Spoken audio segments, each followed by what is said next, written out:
কাল রাতে country Deloitte app থেকে দুধ আর এই ডাবটা অর্ডার দিয়েছিলাম। সকাল সকাল দিয়ে গেছে। এটা দোকানে পাওয়া যায় না, অ্যাপ থেকেই বুক করতে হয় এটা। এখানে দুটো ডাব দিয়ে গেছে, ডাবের মধ্যে স্টিকার লাগানো আছে দেখতেই পাচ্ছ। আর এই যে একটা প্যাকেজিং রয়েছে, এটা আনবক্সিং করব। এর মধ্যে কি রয়েছে লেখা আছে মিল্ক কিট।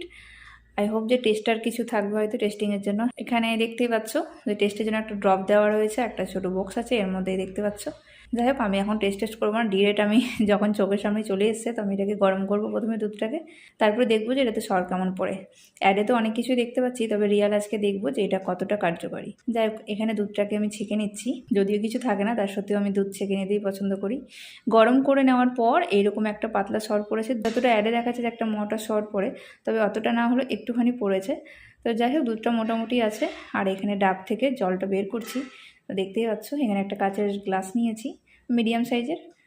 তো দেখা যাক,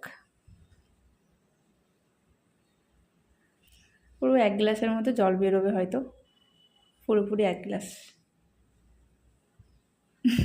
আর একদমই জল নেই, এটা পুরোপুরি 1 গ্লাসের মতো জল রয়েছে। গ্লাসটা খুব বড় না, মিডিয়াম গ্লাস রয়েছে। আর একটা ডাব যেটা ছিল সেটা থেকে জল বেরোচ্ছেই না, ফুটো করতে খুব কষ্ট হচ্ছিলো। যাই হোক, অনেক কিছু করে একটুখানি ফুটো হয়েছে, প্রচণ্ড শক্ত ভেতরে।